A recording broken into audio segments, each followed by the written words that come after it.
양손에 흉기를 들고 경찰관에게 달려든 한 중국인이 실탄 4발을 맞고 중태에 빠졌습니다.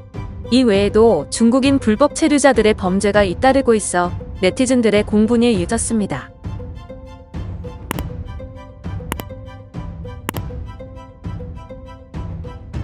이일 경기 양평경찰서에 따르면 이날 오후 4시 19분께 양평터미널 인근 거리에서 중국 국적의 A씨가 흉기로 시민을 위협한다는 신고가 접수됐습니다. 경찰은 즉시 현장에 출동했고 A씨를 향해 흉기를 내려놓고 투항할 것을 명령했지만 A씨는 이를 무시했습니다. 결국 경찰은 A씨를 제압하기 위해 테이저건을 쐈습니다. 하지만 그가 두꺼운 가죽 점퍼를 입고 있어 효과를 보지 못했는데요. 당시 현장에는 형사 등 8명이 투입된 상태였으나 A씨는 양손에 흉기를 든 채 경찰관을 향해 달려드는 등 거세게 저항했습니다. 경찰은 끝내 총기를 꺼냈고 A씨를 향해 실탄 4발을 발사했습니다. 경찰이 쏜 실탄 중 3발이 A씨의 복부와 다리 등에 적중했습니다. A씨는 그대로 쓰러졌고 즉시 닥터 헬기에 의해 수원소재대학병원으로 이송되었습니다. 그는 현재 치료 중이나 위독한 상태인 것으로 전해졌습니다. 경찰 관계자는 이와 관련해 현재까지 정당 방위로 보이지만 어쨌든 총기를 사용한 만큼 해당 경찰관에 대해서도 내부적으로 확인 절차에 들어갈 방침이라고 전했습니다. 이에 네티즌들은 공분하며 정작 중국 공안에게는 그런 짓 못할 거면서 객기 부리네. 위독이라니 아쉽다. 왜 헬기를 태워주냐? 저것도 세금인데. 와 간만에 속 시원하다. 경찰이 무슨 죄야? 병원 치료비가 아깝네. 저런 놈 쏘지 않으면 경찰이 총 소지할 필요가 없다. 등의 반응을 보였는데요. 동시에 중국인 불법 체류자들의 범죄율에도 관심이 쏠리며 국적법 개정안 반대 여론이 다시금 고개를 들고 있습니다.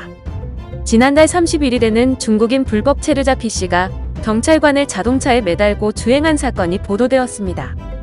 당시 B씨는 음주 단속을 하고 있던 경찰관에게 신호위반으로 적발되었고 경찰관이 면허증을 요구하자 불법 체류 사실이 발각될 것을 염려해 이를 거부했습니다. 이에 경찰관은 B씨에게 하차를 요구하며 승용차 운전석 문을 잡았고 B씨는 그대로 경찰관을 매단 채 가속 페달을 밟아 급출발했습니다. 이로 인해 B씨는 징역 1년 6개월에 집행유예 2년을 선고받았습니다. 또한 제주에서는 같은 국적의 여성을 납치 감금한 뒤 현금을 빼앗은 중국인 남성 2명이 경찰에 검거되기도 했습니다. 피해자를 포함한 이들 3명은 모두 불법 체류 중인 것으로 알려졌는데요. 범인들은 이른 아침 대담하게 범행을 저질렀습니다. 바로 옆으로 택시 등 차량이 지나다녔는데도 피해 여성을 강제로 승합차에 태운 뒤 해당 차량에 약 2시간가량 감금하는 등 현금 230만 원도 빼앗았습니다. 경찰은 피해자의 신고로 지난달 3일 범인들을 검거했습니다. 한편 이러한 보도가 잇따르는 가운데 중국 조선족들의 한국 국적을 손쉽게 부여하는 국적법 개정안이 계속해서 추진되고 있어 네티즌들은 반감을 표하고 있습니다. 올해 4월 법무부는 국적법 일부 개정 법률안을 입법 예고했습니다. 이 개정안에는 저출산 고령화 시대 미래 인적 자원 확보를 위해 외국인 영주자의 자녀에 대한 간이 국적 취득 제도를 시행하겠다는 내용이 포함되었는데요. 이 제도는 이대에 걸쳐 국내에서 출생하거나 한국과 역사적 혈통적으로 유대관계가 깊은 영주자를 대상으로 그들의 자녀가 한국에서 태어났을 경우 단순 신고만으로 국적을 취득할 수 있게 해주는 제도입니다. 부 또는 모 둘 중 한 명만 조건을 만족해도 그 자녀는 혜택을 받을 수 있습니다.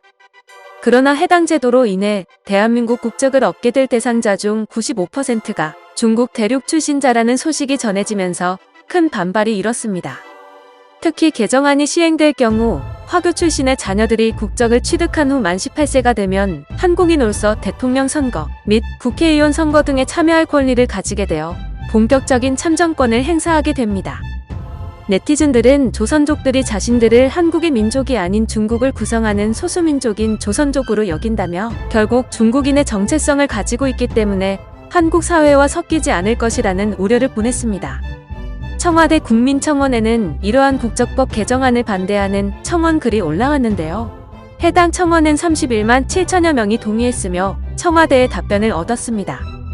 국민소통수석실 디지털소통센터에서는 해당 글의 개정안에 대한 반대 입장을 가진 전문가도 포함해 국적 전문가 회의 및 토론회 등 충분한 논의 과정을 거쳐 국적법 개정 방향을 결정할 것이라고 답했습니다.